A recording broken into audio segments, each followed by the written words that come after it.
What's happening in Bangladesh can happen here. It's just that Bangladesh is a concentration of much that we have in our country. इस प्रकार की अराजकता को फैला करके हिंदुस्तान को बर्बादी की ओर लेने की कोशिश जो कांग्रेस पार्टी की है वो आज जनता के सामने उजागर हो चुकी है। बांग्लादेश में शेख हसीना के तख्तापलट को कई दिन हो चुके हैं, तो वहीं बांग्लादेश में अंतरिम सरकार का गठन भी हो चुका है, लेकिन अब भी हिंदुओं को चुन चुन कर निशाना बनाया जा रहा है। बांग्लादेश के कई शहरों में हिंदुओं के घरों को तोड़ा जा रहा है और साथ ही हिंदू मंदिरों को निशाना बनाया जा रहा है। यहाँ तक कि हिंदुओं की दुकानें भी वहाँ लूटी जा रही हैं। इस बीच पूर्व विदेश मंत्री और कांग्रेस नेता सलमान खुर्शीद ने बांग्लादेश में हो रही हिंसा को लेकर विवादित बयान दिया है। उन्होंने एक किताब के विमोचन के दौरान कहा कि बांग्लादेश में जो हो रहा है वह यहाँ भी हो सकता है। हमारे देश में इसका प्रसार चीजों को उस तरह फैलाने से रोकता है जिस तरह से ये बांग्लादेश में फैला है, जिसके बाद से ही कांग्रेस और बीजेपी के बीच जुबानी जंग छिड़ गई है। बीजेपी नेता संबित पात्रा ने इस बयान की निंदा करते हुए कांग्रेस पर कई गंभीर आरोप लगाए हैं। देखिए आज जिस प्रकार से सलमान खुर्शीद और केवल सलमान खुर्शीद नहीं, अभी सुनने में आ रहा है कुछ और कांग्रेस के नेताओं ने भी ये कहा है कि जो स्थिति आज बांग्लादेश में है उसी प्रकार की स्थिति भारत में भी हो सकती है। उन्होंने एक किताब लॉन्च के परिस्थिति में ये कहा है, किताब लॉन्च के इवेंट में कहा है।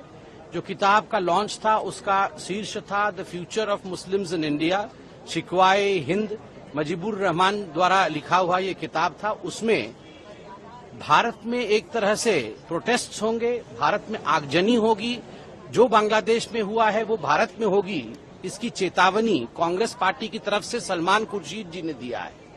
और कई दिग्गज जो वहां मौजूद थे, शशि थरूर से लेके अन्य नेता भी वहां मौजूद थे, एक तरह से उनकी स्वीकृति थी, एक तरह से उन्होंने उसका समर्थन किया। आप चिंता करके देखिए, सोच करके देखिए किस प्रकार की सोच कांग्रेस पार्टी की है। आज मुझे याद आता है जब पार्लियामेंट में खड़े होकर राहुल गांधी कहते थे कि इस देश में आग लगेगा, इस देश में दंगे होंगे, इस देश में प्रधानमंत्री जी के ऊपर हमला होगा। तो वो क्यों कहते थे? और जब विदेश यात्रा में राहुल गांधी जाते थे और कई लोगों से चोरी चुपके विदेश में जाकर मिलते थे और भारत के खिलाफ वहां कह के आते थे, तो आज मालूम पड़ रहा है आखिरकार मंशा क्या थी। यह बहुत ही गंभीर विषय है। जब भारत के चारों तरफ बाकी देशों में इस प्रकार की परिस्थिति देखने को मिल रहा है, कांग्रेस पार्टी जो देश का आज मुख्य विपक्ष है वह भी यही चाह रही है। चुनाव में जीत नहीं पा रहे हैं, तो चुनाव में जीत नहीं पाने के कारण अपना खीज बैक गेट से इस प्रकार की अराजकता को फैला करके हिंदुस्तान को बर्बादी की ओर लेने की कोशिश जो कांग्रेस पार्टी की है वो आज जनता के सामने उजागर हो चुकी है।